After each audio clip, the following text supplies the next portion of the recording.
સવારે 8 વાગ્યામાં આપડી થઈ ગઈ હતી સવાર. આ તો આપણે યાર ઉઠવું એટલું બર પડે ને મિત્રો કે વાત જ પૂછો માં. વાંધો નહીં, ઉઠવું તો પડશે જ ને. ઉઠીને આપણે સીધું બ્રશ જ લીધું. કોલગેટ કરવી પડશે ભાઈ, કોલગેટ કરીને ઓફિસે જવાય, બાકી મોટામાંથી વાસ આવે. એટલે જો સીધી કોલગેટ કાઢવાની ટ્રીક જો આપડી. મોટામાં કોલગેટ તો નાખી દીધી હવે. તો જય શ્રી રામ અને જય માતાજી મિત્રોને.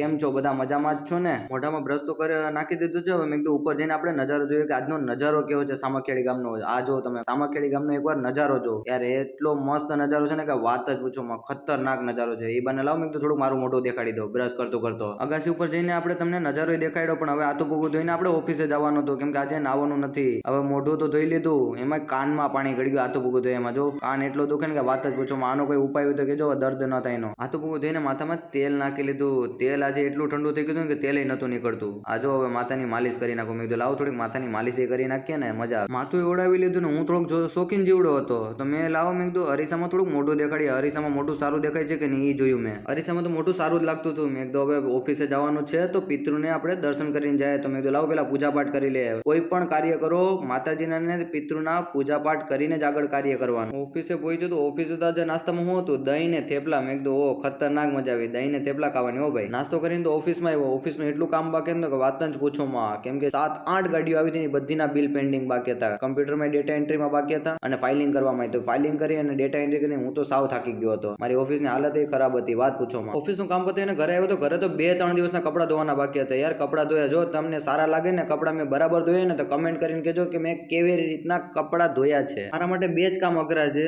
એક તો કપડા ધોવા ને કપડા સુકવવા. મારા માટે એટલા અઘરા છે ને કે વાત જ પૂછો માં. ખતરનાક મારા માટે કામ થઈ જાય. 5 વાગે કાકા કે ચા પીવા જાવી. મેં કીધું હાલો, ચાની ચુસ્કી તો મારવી જ પડે ને યાર. ચા વગર તો યાર આપણું મૂડ જ ન બને. ભાઈ, ચા પીવાની એટલી મજા આવે ને કે વાત જ પૂછો. હાલો તમે ચા પીવો. હું ને કાકા તો ચા પીને નીકળી ગયા ઘર તરફ. તો કાકા કે એક હોટલનો નજારો તો દેખાડી દે. તો આ હોટલનું નામ છે મધુરમ નાસ્તા હોટલ. અહીંની ચા 1 નંબર છે. ક્યારેક સામખિયાળી આવો તો આ ચાની મજા લેજો ભાઈઓ. સોસાયટીમાં આવી ગયો મારી, ત્યાં તો મારા છોકરાઓ ત્યાં મળી ગયા. ઓ સોસાયટીના છોકરા ખતરનાક. હવે વોટ્સએપમાંથી મેં ડેટા ડિલીટ કરી નાખ્યો, કેમ કે મારો મોબાઈલ થતો તો હેંગ. કોઈ કહેતા નહીં કે હવે મારી પાસે ડેટા છે. મારી પાસે કોઈ ડેટા રહ્યા નથી, બધા ડિલીટ મારી દીધા વોટ્સએપના. તો મારો વિડીયો ગમ્યો હોય તો લાઈક કરો, શેર કરો અને ફોલો કરજો. Thank you guys.